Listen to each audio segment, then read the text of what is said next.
Call him up and tell him what you're thinking. But be kind because he's doing the best he can.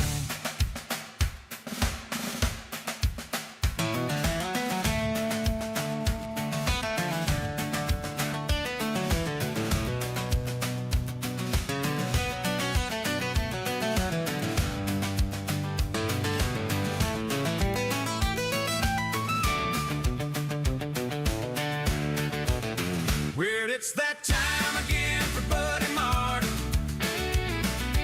Call him up and tell him what you're thinking. But be kind because he's doing the best he can.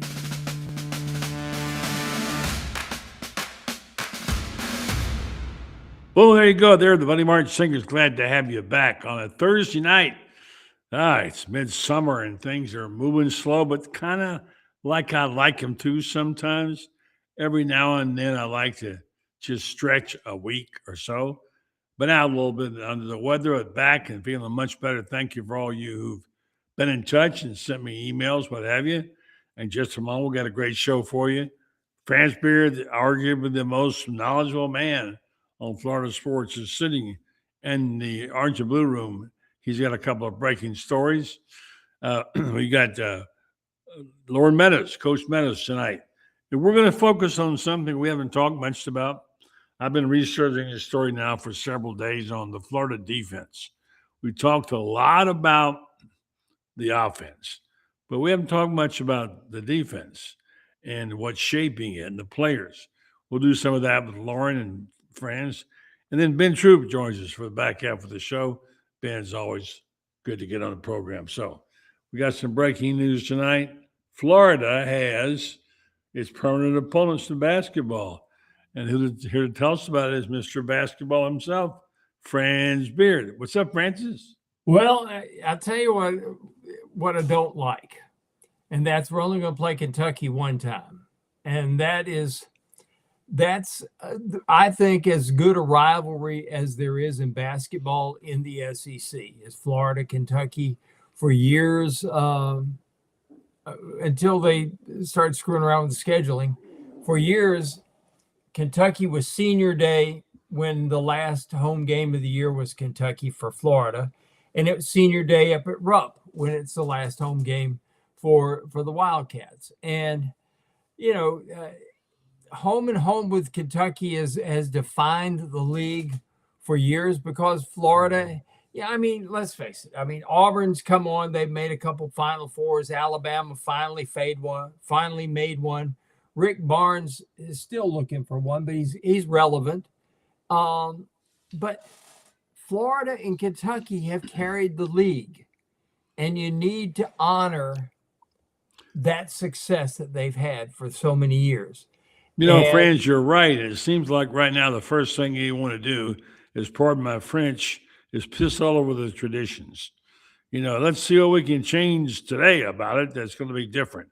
And, they're going to have Texas, one of their permanent opponents, Georgia and South Carolina. All in all, not bad, but certainly doesn't replace Kentucky. That Kentucky game has always been the premier point for Florida basketball. You're right. And you're right to call them out for it. Well,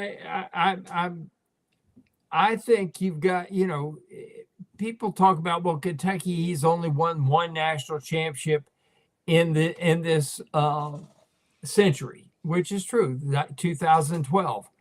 But they are the standard for the league. Make no mistake about it. As good as Florida has been, as good as Florida is going to become, Kentucky carries the water for the league. And if you don't believe it, all you got to do is look at the fact that if Kentucky breaks even or a little bit better in basketball, 18-15 Kentucky is going to make the tournament. And there's a good reason why. They are so highly regarded. The NCAA knows this. Nobody travels like Kentucky.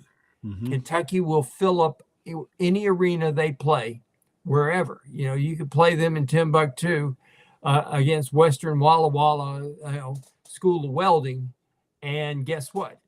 The Kentucky fans would show and they'd sell out. Well, So of course, Western Walla Walla, naturally, they're powerhouse. You're right. The rest of the games, of course, include Alabama, Arkansas, Auburn, LSU, Mississippi State, and Tennessee. Well, it seems like everything is tradition they want to shoot down. Let's talk for a second about the success in the Learfield Cup. You wrote this morning in your column, the 42nd consecutive year the University of Florida is finishing in the top 10 in the Learfield Directors Cup standings. Now, for those of you who think, is this an SEC award? No, that's not the case. And by the way, the women's track team finished strong in second place and pushed Florida to 6th overall in the standings, 9 points ahead of Southern Cal and 23 ahead of Georgia. So does it still matter, the Learfield Cup? Oh, absolutely, it does. Let's face, 2 SEC teams in the top 10: Texas, which won it, and Florida, which was 6th. And if you look at how Florida finished, the Gators very well could have won it if the ball bounces a little bit better, the right way. Basketball, we gave up points in basketball because we went out in the game 2. Should have made at least the Elite 8.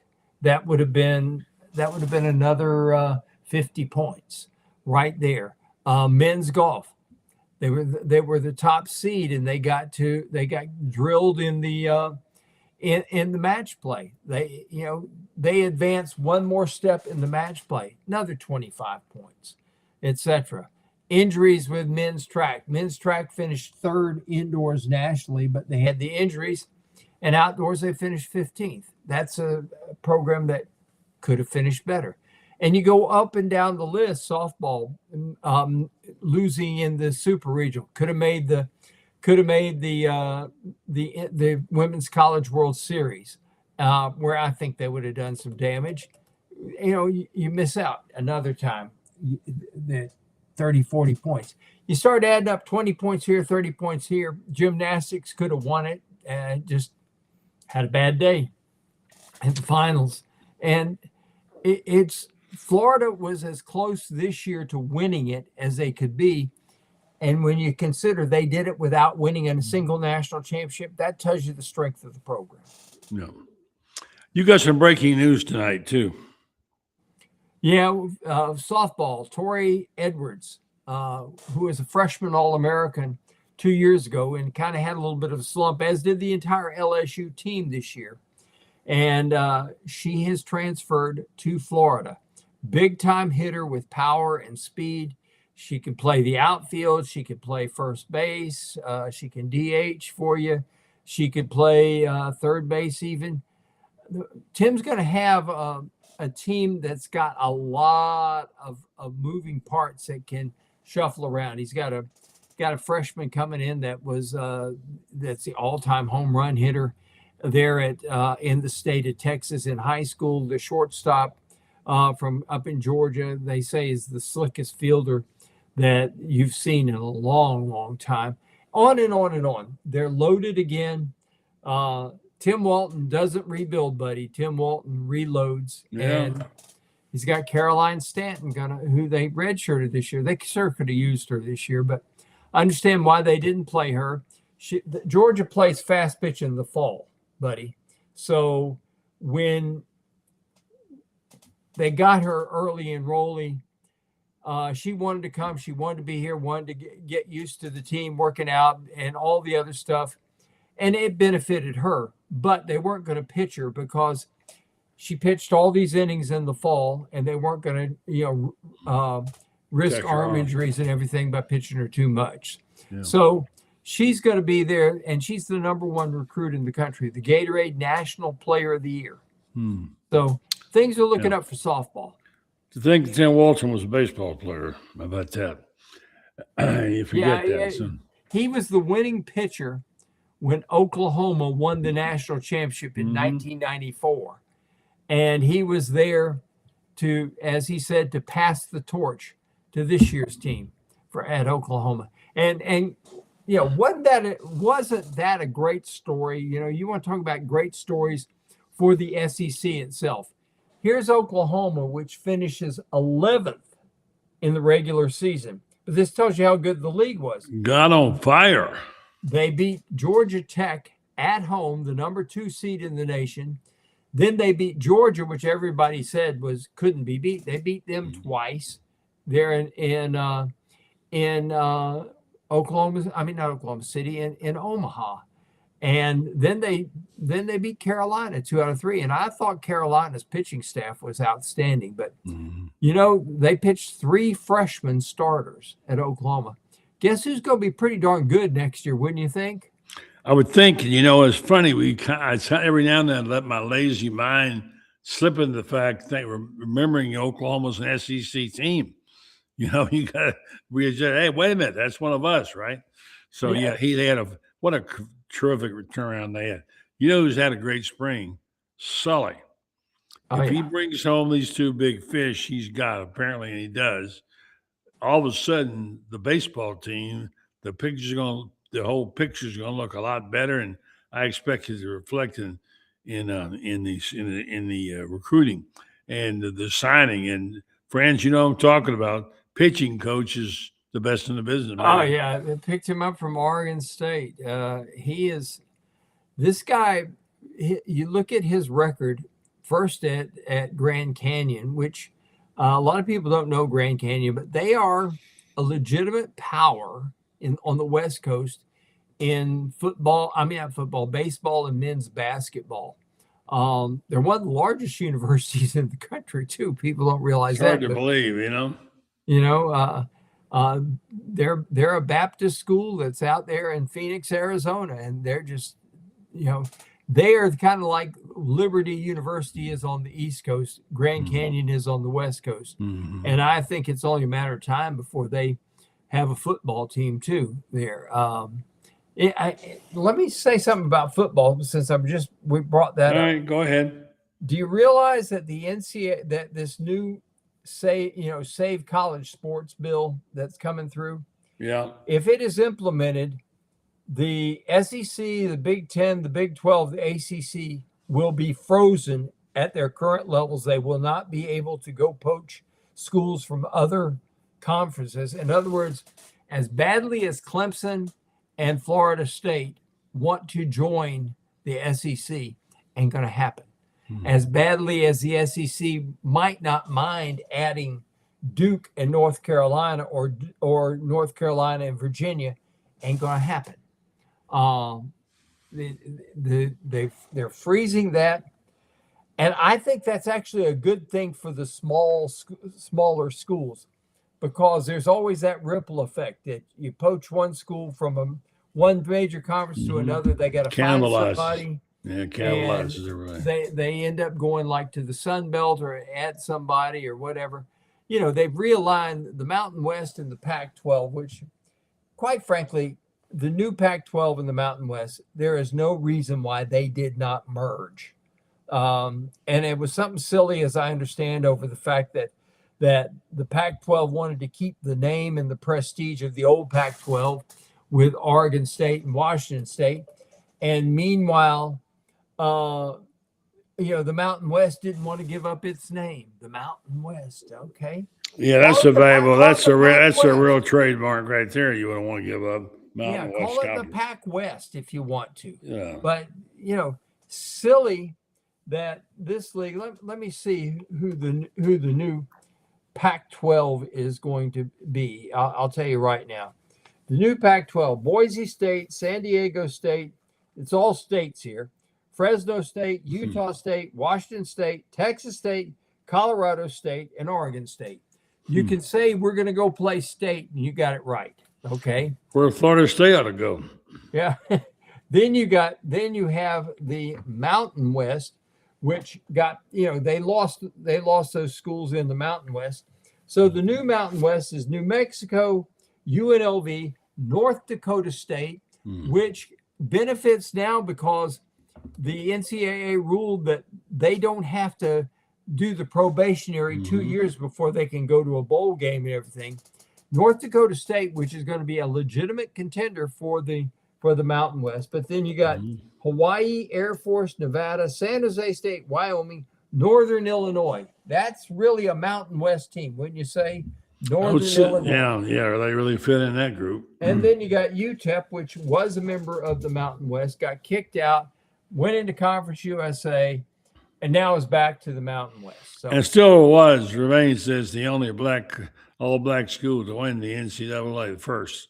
They were the first. They were the first. Although, Loyola of Chicago won the 63 national championship.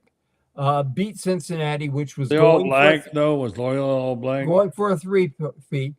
They had 4 black starters and a white starter, but their 5th guy coming off the bench was black. They had a guy named Jerry Harkness. Oh, my gosh. Yeah. And a guy named Les Hunter. His nickname was Big Game. And I remember that name. Yeah, but they were outstanding, and they picked up all these kids from Nashville, Tennessee, most of them, who came up there to play at Loyola and beat Cincinnati in overtime. And Cincinnati would have been the first 3-peat champion ever if that had happened. Yeah, David Baldoff wants you to talk about the new hitting coach you're going to hire too. David Butler. He's the hitting coach and recruiting coordinator at Oklahoma. Speaking of Oklahoma, this is a guy who has been around a long time. He is a classy guy, tremendous recruiter. He's been a head coach before in a couple of places, and he's been an athletic director as well. He was the athletic director at McNeese State, and he was a head baseball coach there. So this is a guy that knows what he's doing. And I think one thing that probably was missing on this team, and I think that they needed the maturity on the coaching staff, and I think they've added that. They got a new pitching coach. No offense to the other guy, but he didn't get the job done. And this is a new guy who is mature, who's been around. You're bringing in Butler as the new hitting coach and recruiting coordinator. And Lord knows we got players in this state who can flat out play. And I think the things are looking up for Sully as well. I think. Who did I see today is coming back out of the bullpen? Their ace reliever.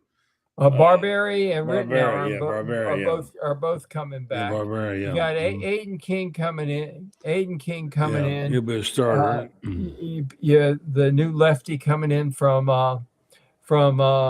Oregon State. You picked up the closer from Jack State, and Jack State won 44 games this year. They were really good. Supposed to be a good player, for sure.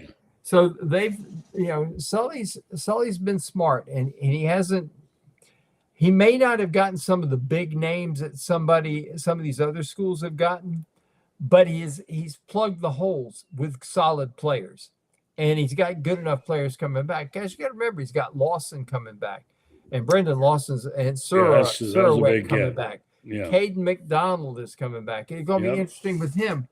Yeah. Do you make a starting pitcher out of him, or do you continue to make him a reliever and the DH? Certainly got Major League Baseball potential either way, as a hitter or as a relief pitcher. I mean, the guy throws in the mid to high 90s, and he can hit too. So, he may be next year's Cagley, And speaking of which, 9 home runs this month, buddy. Cagley on Cags. How about that? Turn it up. Every one of them has gone at least 400 feet. Wow. Be a hard time getting the match and the feet on that one. Guarantee you. Would you like to be a pitcher coming up, knowing that if you make a mistake with this guy, you'll be seeing it in orbit at about 10 o'clock at night for the next 25 years? Well, let me tell you something. I actually stood on the mound with Ted Williams in the box, okay? I actually did that. I was playing semi-pro ball as part of a skit, and that was a frightening sight, but he didn't have the power on his line drives then that the Cagliano's got. He'd take your head off. I wouldn't want to be in that on that mound with Jack Bell in there. Man, Teddy Ball game. I I've talked to an awful lot of people who tell me that in their opinion, and this is scouts I talked to over the years who'd been around a long time and had seen the progression to the game we have today. And a lot of them say that Teddy Ball game and Joe DiMaggio are still the two best baseball players they ever saw.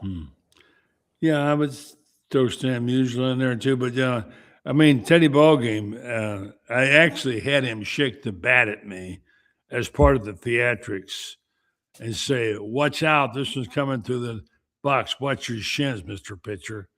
He actually said that to me, and he did not know till then I was a sports writer, and you know how he felt about sports writers. Anyway, that's story time. Todd Butler's the guy's name we were trying to think of, leaving Oklahoma, heading to Gainesville, joining Kevin O'Sullivan. He apparently will get a pay raise. So a pretty good pay raise. Pretty good pay raise. Yeah, so it's nice to hear Florida's be able to pay. And you tell me, and you said in your column, set this in stone. And I'm going to hold you to this.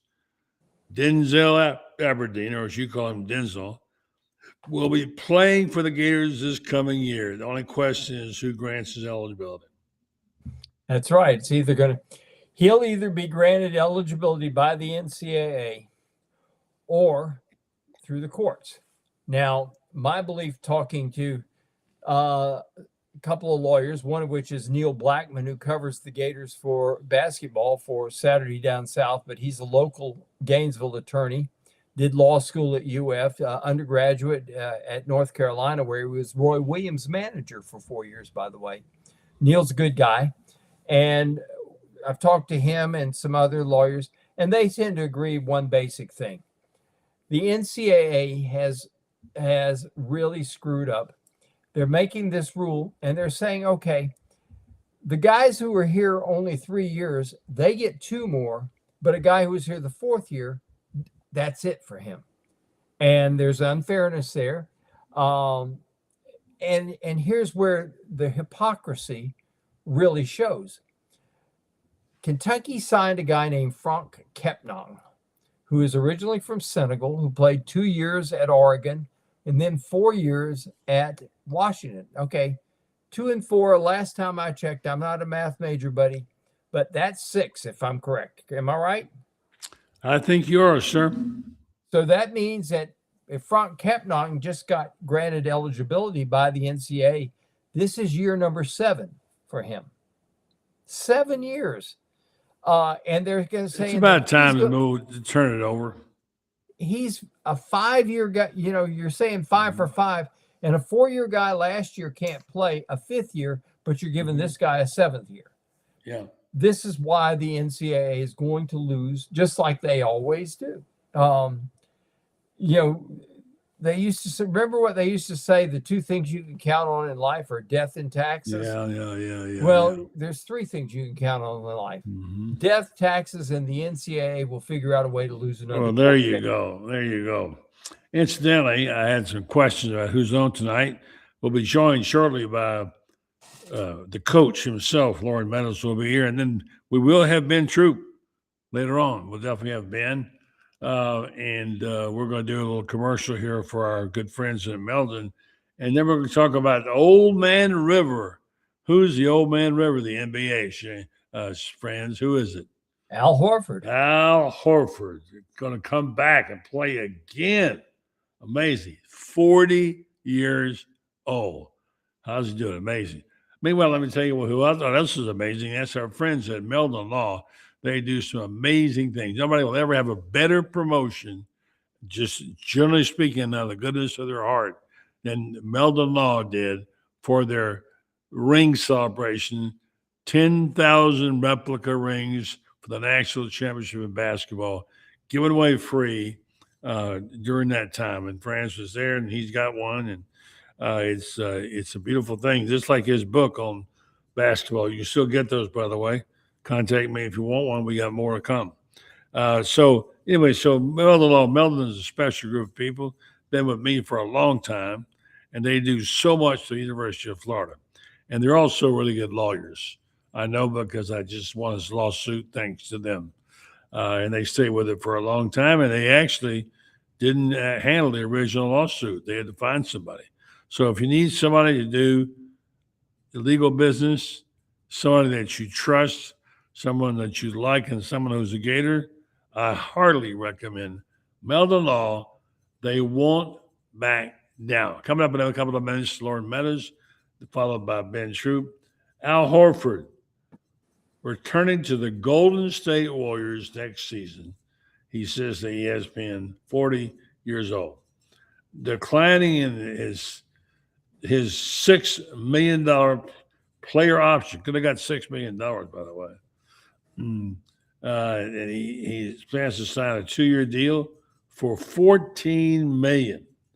$14 million for a 40-year-old man, and he'll be 41 by the time. Harvard's deal will be fully guaranteed and includes a trade kicker.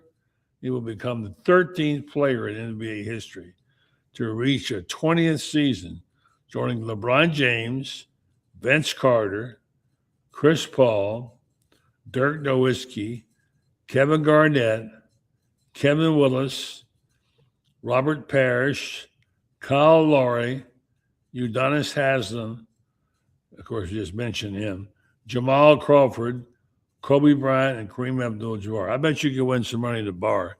Say there are 13 people who played the 20th year. Can you name that? Can you make 10 of them? Say, I wouldn't have got a couple of those in there. I wouldn't have got Dirk Nowitzki. I probably wouldn't have got him. And I wouldn't have got Jamal Crawford. Anyway, that's the deal on that. So, so Old Man River keeps rolling along. Unbelievable. That's something that you can always have fond memories of, friends. You saw it all. Well, Al, here's one of the fun things about Al. I'm sitting with Billy Donovan at the Peach Jam. This is before his freshman year, and this coach is a very prominent coach. I won't mention his name. I'll protect keep it anonymous to protect the guilty. And he's telling Billy, he said, "You'll be lucky if Horford can contribute by the time he's a junior." And then he looked at Noah and he says, "This is a project." And he says, "You just wasted a scholarship."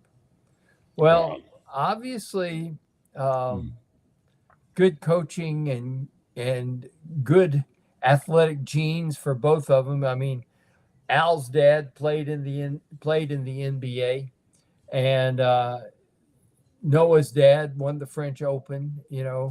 His mom was former first runner-up in the Miss Universe contest. But these guys had great athletic genes and the desire to be really, really good. They obviously proved these guys wrong. I knew Horford was going to, I really felt that Horford was going to end up being a great player his freshman year when he went in against Alabama. Alabama came here with Richard Hendricks, and they were picked to just wipe Florida off the map with that day. And Al Horford had something like 16 rebounds and just totally dominated play on the inside defensively and on the boards. And Florida won that ball game, and really felt that was his jumping point. We didn't know about Noah really until his sophomore year because he had mononucleosis as a I forgot about that freshman, and he went down to he was 6'11", and he went down to about 185 pounds. He was super skinny, but he got healthy, gained weight, put in the work, and look what happened. I mean, Horford and Noah, I think, are as good a big man tandem as we've seen in college basketball in the last 26 years. What was Noah's biggest moment? The UCLA game. The UCLA game, which was the national championship game, when he was a sophomore. He set the NCAA record for block shots in a tournament, just totally dominated that ball game. And the cool here's the cool thing about that game. UCLA was determined to take Torian Green out of the game. They thought that if you could take Torian out of the game, Yeah. cut the head off the snake idea, Right. that Florida couldn't run its offense. Florida, they didn't take into account Noah used to be a point guard. That Florida just ran the offense through Noah, and Noah thrived. Had a great ball game defensively, offensively, they just destroyed UCLA. I mean, goodness, they beat I the think you wrote that column after that. I think it was yeah I the did very column. I Yeah. did that was that, but Noah, and then of course the next year when they had all five starters back. I mean, Yeah. still one of the I look at these people who put some of these other teams up there that they were better. I don't know. I don't. I think that's one of the two or three best teams of this century, without a question. I think they rank easily two or if not number one, at least two or three. Speaking of good teams, here's our other team member back to work tonight. What's up, guys? Lauren Captain Meadows. Pickleball.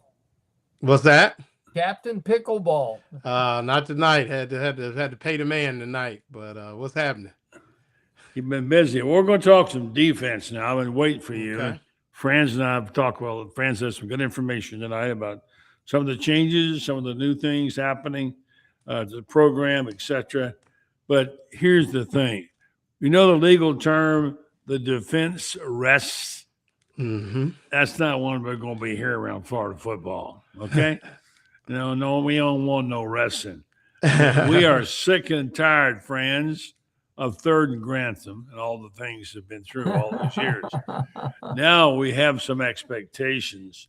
I've been doing research for almost 3 days on this, and I can't tell you that I know anything, but I've been trying to learn, and I hope I can, about this new defense. And what I'm hearing so far, just some bits and pieces. I'll have a column tomorrow on it, late tomorrow. The fact that this team defensively could be a big surprise. And I don't know whether or not you know much about the defensive coordinator, but just let me just get both of you to assess it. I've got a whole bunch of stuff to bounce off for you. Brad White, of course, is the big name. Let's start with this one. How good is he, and how big a change could he be for the team, Lauren? Well, it could be huge. And I think what we can say about really the team, really since Mullen left, and the year before, is they've lacked a certain level of physicality. And I think you start there. You've seen a team that has played with very little what I call savagery on defense, where you stand up, you bow up, and you got that bounce, and you ain't letting the team get in here. And it's just not happening.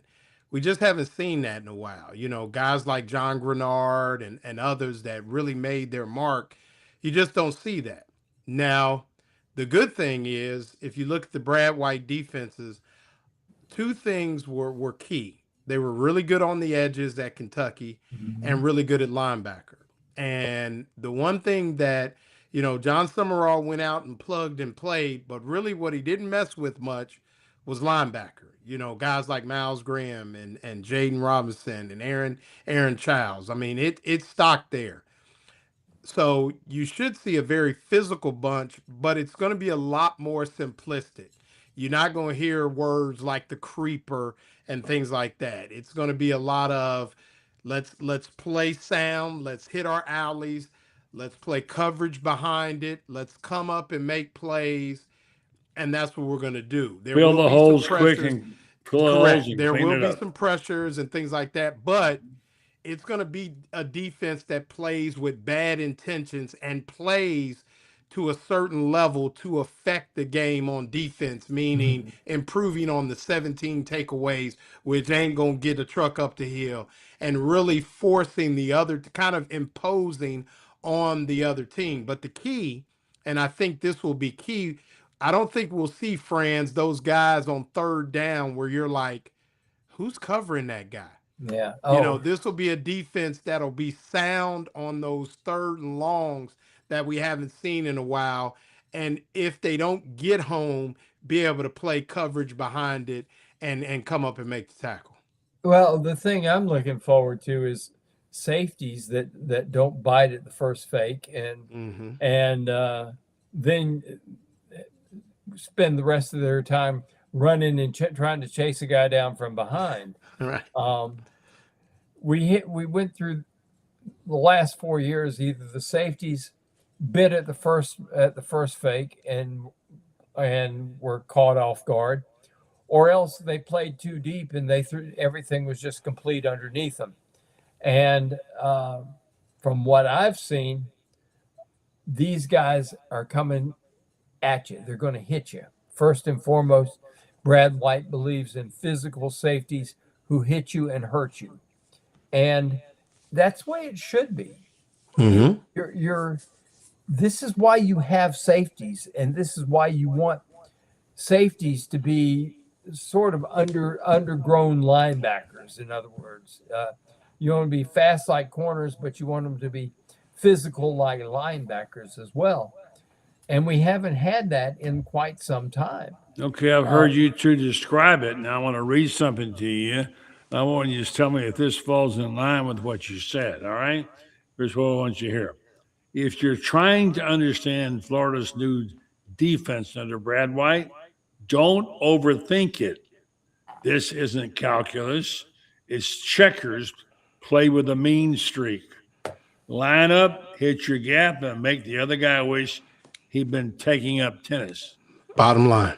That, in a nutshell, is what White has rolled over from the Kentucky, a defense that doesn't just read and react, but one that pokes, prods, and occasionally rearranges your wedding plans or your weekend plans, not to mention your nose. Does that fit? Yeah. I mean, that fits. I think that's, I mean, you've heard me say it a million times, and it's like I'm saying it till I'm blue in the face, but you play defense on a string. There's a saying in pickleball: you make the mess, I clean up the mess, and that's what Franz is talking about. Pickleball. We got a You talk, pickleball you reference, talk about, man. but it fits in football too. You talk Yeah. about D linemen that are in their gaps. Then you talk about linebackers that are scraping and filling, and then you got a safeties that are running down in the alley and finishing things off. And if you go back and look at those great Kentucky defenses, I don't say great, but really good physical defenses, that's the way they played. You stuff it, we spill it, we clean it up. And I think that's perfect. I mean, but you got to have guys that fit their gaps on run fits. You got to have guys like Fran said that understand third and 12. I put my heels on the 12. I see what's coming at me. I get deep as the deepest, and then we come up and make a play. So, all that is in that mode. And you're not talking about a guy that hasn't proven he knows defensive football. He's proven that. There's several guys making a lot of money that came through that Brad White system. So you put that with Summerall, who was there when that kind of started to usher in as well. I mean, it's set up. I'm not going to say it's going to be good because we've done that enough. It's set up to be in a position where you can be an effective defense, and Yeah. ultimately, what Florida hadn't done in 8 years, And get off the field on third down. he coached 6 years with the Colts. Don't forget that. 6 Yeah. years. And I couldn't believe that. I bet this guy doesn't use any pickleball reference. He uses football.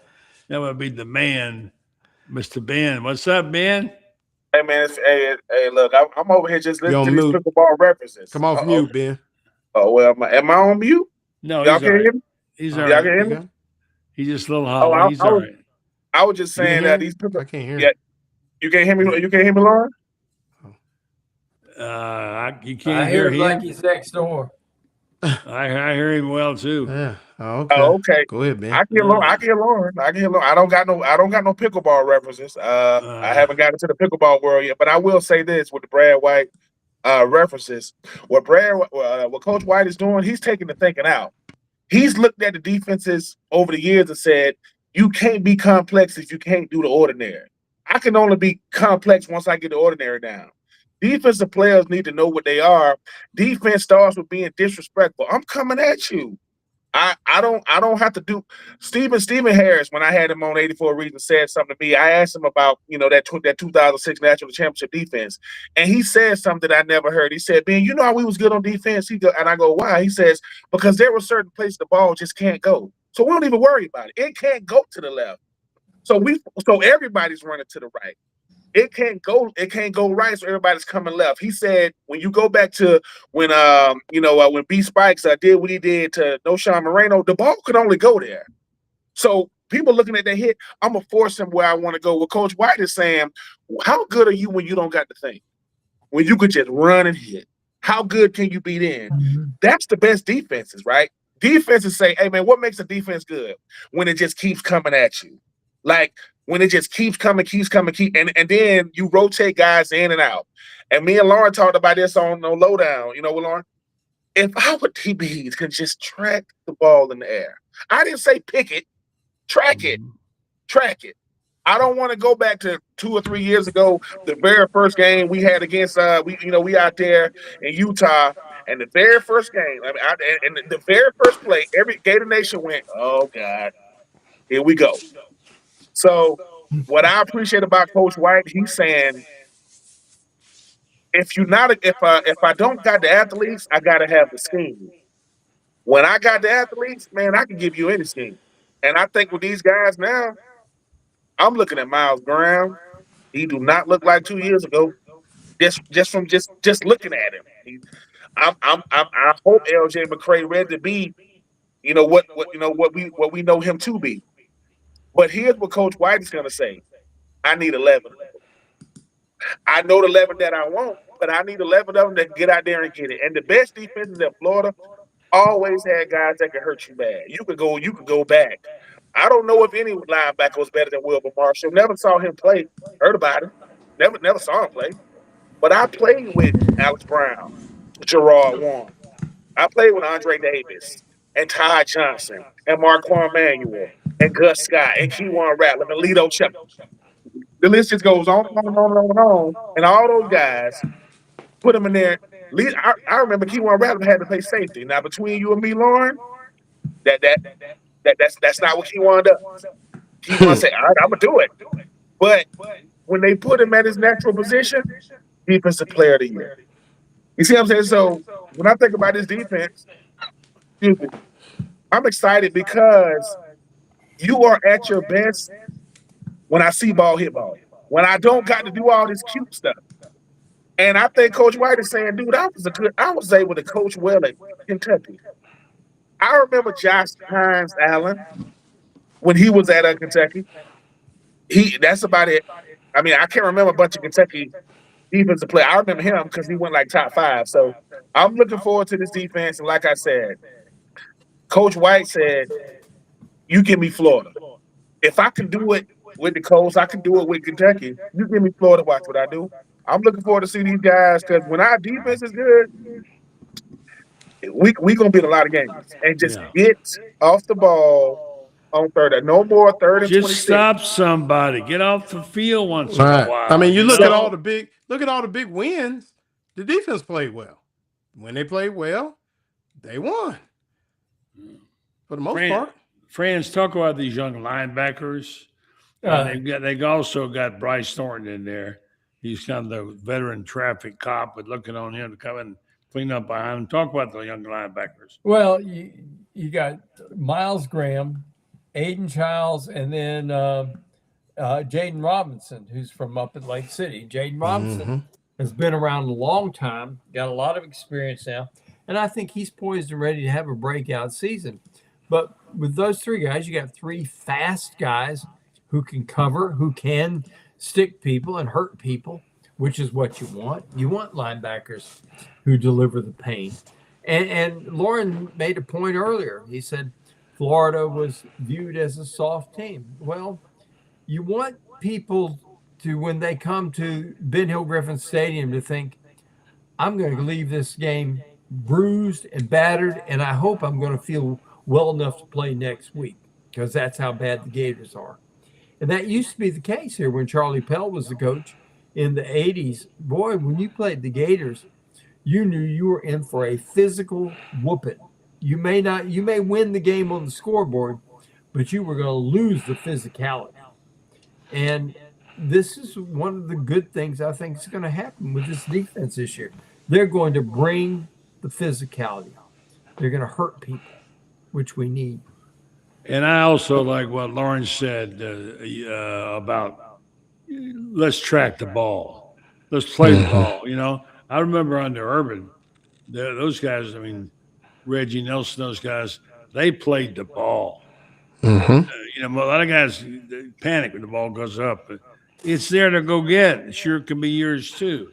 So I think Cormani McLean, who now ought to be really ready to go, could be a really great influence, Lauren, on his team. Oh, no doubt about it. I mean, you could see the level of talent is there. And, he's somebody, man, and Ben knows this. You got guys that it takes them a while to buy in and really figure this thing out. But we ain't heard a peep negative about Cormani McClain Mm-hmm. in quite some time. And this is a young man who I think, it's nice to be a little closer to home, mama, cousins, everybody can come and you can get home and get a home cooked meal and it just works your mental a little better. But he is definitely I agree, buddy, somebody who is really good at press man, can run, has put his body in a position to really be able to come up and play the run and things like that. And he had a good year last year. I mean, you Mm-hmm. only cover for so long. But, Yeah. I thought he had a really solid year last year. And he's somebody that, coming into this year, I mean, I think he'll be able to go and travel and what I mean by travel is follow the best receiver for the team and different things like that. So yeah, I mean, he's somebody that is starting to live up to that 5-star billing and has found the weight room, getting his nutrition right. I really think he could do some things this year. You know what? This is the part, Ben, I want to see. Let's see the heat. Bring the heat. I want to see a monster year out of LJ McCray. And he Mm. could be that guy. This is these edge rushers are going to be where they're making all the money these days in the National Football League. How good or can these guys be on his team, including McCray? They can be as good as they want to be, but they're gonna have to make a decision. Like they're gonna have to decide that I want to be the focal point. The last dominant outside pass rusher Florida's had was Jonathan Grenard. Like the way he came. When I say dominant, I mean he's not giving those quarterbacks time. I don't care who it was.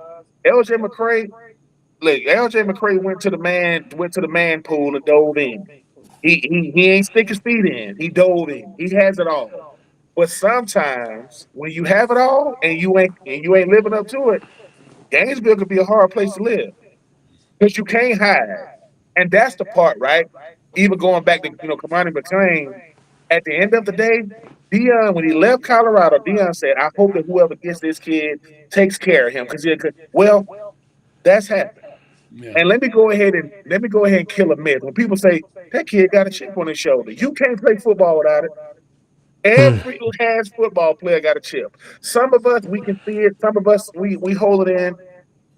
Ego and pride. That's what we play this game with. So I when I think like about it. it, I like the chip myself. of I course, like a guy wait, with a well, buddy, chip. I can take it a step further. Hey, buddy, why did you get it? Why did you get into journalism? Why you write? Oh man, because I think I can write all right. No, I think I'm the best writer. Oh, I wouldn't write. And there ain't nothing wrong with saying that. It's almost like asking the two Super Bowl participants, who you think gonna win? Oh, the other team. They gonna whoop us. Oh man, that team we gonna play. Can you give us a score? Yeah, like I'm in it. So I think with these players now, hopefully they're tired of what people say they can't do. And I know you're not supposed to act. Ron Zook used to tell us, "quote Don't worry about what people say." Well, sorry, I'm human. I can read. I read the alligator. Back when I was at Florida, and it bothers you when people And say he you can't did. do He stuff. did it too. By the way, he read it also. Well, here's the thing, too, right? What the thing was, right? As my daddy would say, the people that like you and the people that don't like you, they both in the stands. They both got to get an up close look. But my greatest validation was not even realizing that my senior year. I said, wait a minute, in the big meeting room, they have press conference. Like, yeah, you got to go in there and talk. I said, oh, there go friends, and there go. Because and the reason why that kind of stuff will always stand out to me, I say this all the time. I respect Rex and I respect Tebow because they had to deal with it their whole career. I dealt with it for 1 year. I don't know what it's like having that much scrutiny, like having to answer questions, because there was no media prep. There was no, hey, if they ask you this, you got to say that. But I will say this: to have enough trust in your team to trust you enough to let you stand in front of, like I said, friends and buddy. I probably said a bunch of yes sirs, no sirs. I can't remember what I said in between those answers when you guys used to ask me. But it says a lot when Zook say, "Yeah, send him in there," or Coach Spurrier or Urban Meyer. So I think for these youngers, they got a lot more scrutiny because they got a lot more attention on them. But that's what you want, right? Like you look, you are part of the biggest brand in the state of Florida. It ain't close. It ain't. I don't care. Pick a team. But I would say for these young guys like a Kermani McLean or Miles Graham, BB3, these are legacy players. Khalil Jackson, legacy players that say, hey, I want to put my name in the history books, not because of my last name. That just happens to be my last name. I'm looking forward to watching these guys because, and friends, obviously, you see them, more than anybody. And Lauren, and you guys get to see them up close. I just want to see them guys. Yes, I want to do it. I'm going to talk trash no matter what. I am. I am. I just am. But it's different when they're actually doing it. Like, because I'm going to talk trash. Like, people asking me, stuff like, hey, Ben, who got the most SEC championships, in SEC history? I'm like, stop that. Come on now. You talking about all sports? Let's not do that. But when you start talking about, it's something me and you said, Lauren, Florida's got a chance to get back to national relevancy, not because of the brand name, because of the product on the field. And nothing against the other sports, but buddy, you know this. When Florida football is good, everything else just seems good. I mean, everything. And we just trying Without a to battle, balance it that all back out. Balance revolves that back around out. football. Football's got to be Yes, sir. good. We must have lost friends. We got Lauren back. I wanted to mention these guys' names are hard to pronounce, and I don't pretend to know, but I'm hearing these are guys that need to count on from pressure up the middle, which they need. And one of them is Machibu. We heard of Joseph Machibu. We heard a little bit about him. Mbachu. Mbachu, okay, and then Emmanuel Obadejo, also, so another name I've heard, and I've heard they bring a little heat up the middle, which sometimes I think is underestimated. Their edge rush is good, but sometimes quarterbacks hate the most the pressure up the middle. What about those guys, Lauren? Well, you got to get that push, and these are two guys that have done it at different levels. But that pass rush, and you heard Shane talk about it on your show a lot. You can have those edge rushers, but if you don't keep that quarterback from stepping up in the pocket, I mean, if you allow him to step up in the pocket, he can still get his feet set and get a throw. But if you're able to get that push, now that's when those big edge rushers can get to where they need to be. And like we talked about it before, I saw a thing sometime and they be talking about, they say, well, man, number 5, nice. Miles Graham, he nice. 29, Aaron Childs, he nice. Jaden Robinson, I mean, number 8, Childs and Jaden Robinson, they nice. The reason a linebacker looks great is because those D linemen allow him to What of get him? Yeah. downhill. They eating up the double teams and things like that. So you look at guys like Mbachu, Brandon Belt, Adebayo. You talked about those guys. If they can hold up and where you put your feet in the ground, you get low, you hold those double teams. That's when guys like Miles Graham and those other guys can commit. So just being able to get a push and then hold their ground on that D line with guys that have done it at a certain level is going to be key. Let's give it a grade right now. If you talk about last year's defense, I give it about a 2.5 on a scale of 1 to 10. I think it has the potential to be a 6.5 or a 7. That's if they get all they hope to get. Am I off on that, Lauren and Ben? What do you think?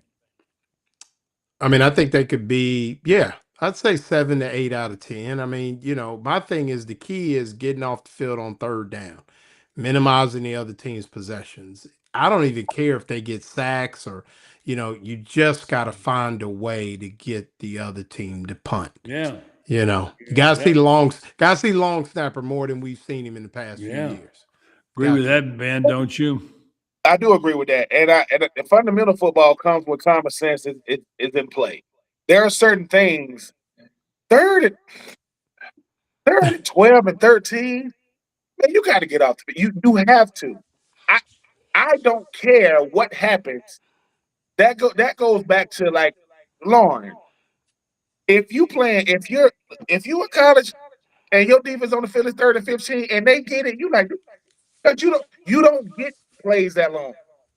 I don't care who the quarterback is. And I think with Mhm. this defense, you only build confidence when it comes to a defense when you're doing the things that defense do. Third down, that's the money down. That's Right. that's the down that you got. And here's another thing too. When you start talking about these interior D linemen, not if when those guys embrace their role and these linebackers are just they clean and they can just run and hit. Now we can see how good LJ McCray and company can be. Because now they getting flush. They getting flush to the left, flush to the right. But yeah, I think the main thing, Lauren and Buddy, when it comes to the defense, man, get lined up. I don't want to see this looking back in the ball. Get lined up. These offenses are not that. They're Yeah, not that kind of. I agree with you too. Let's just get down in your stance, bow it up, and go get them. Never mind looking over here, looking over there, whatever. So I'm with you on that. All right, guys. Good. Any final thoughts? You get 15 seconds apiece. Lauren. Let's buckle up, guys. I mean, that's the big thing. New era, guys that, you got opportunity to go to the game, man. Get to the game and support these guys. But I think it's gonna be a fun brand of football. I think Lauren's starting to feel it. I can tell tonight. He's starting to feel it a little bit. I just love ball, man. There when you it gets go. close to July, Yeah. August, I just Yeah. start itching. Yeah. You know me, man. I love the game. As soon as July 4th over, Ben's going to be on it too. What's up, Ben? Final thoughts, Ben? Listen, I will say this. Prove Coach Summerall right. When you a player, go out there and do it for you. You got to do that. Hey man, this is where he wants to be. A lot of young energy. Recruiting is there. Facilities getting all new weight rooms. They 7.5 wins to what they got us doing nationally. 8-4 would be out of this world. 9-3 would be crazy if you could do that. That means you got to win some games at home. That's going to be a little rough. But yeah, I'm like Lauren. I'm looking forward to it. I'm rocking orange and blue no matter what. They already know what it is. Don't ask me who I'm picking on Saturday. The analysts are gonna have to look at the games. The Florida Gator and me. You already know I'm rocking with the boys from Gainesville from now until Jesus come back. All right, guys. Great job as always. I think the over/under on Florida is 7.5. We'll talk about that next time. Great job by both of you. Friends had to leave. We'll catch up to them later. Appreciate it. Lauren Meadows and Ben Troop. Thank you. Appreciate you, buddy. All right, Appreciate buddy.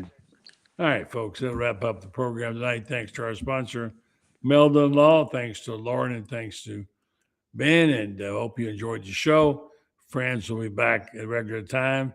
Have a great weekend. I got a lot of things to do. How about you? So have a good one, and thanks for listening. And thanks for participating. By the way, you can join Gator Debate. Go to GatorDebateMedia.com and find out how. That way you can read Franz Beard and all the guys in Gator Debate who do the best job of anybody around in terms of giving you the in-depth stuff. So check them out. You'll be glad you did. A lot of people do, and they're glad they did. So have a good night. I'll catch you again in a few days. Thanks.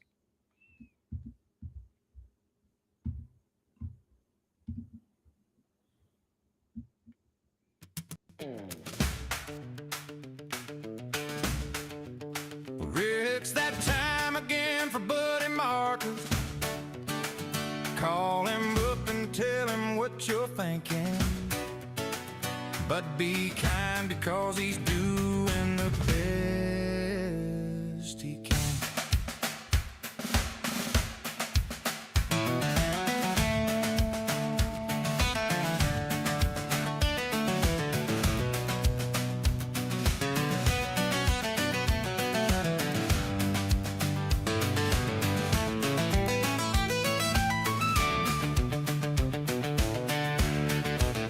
Weird, it's that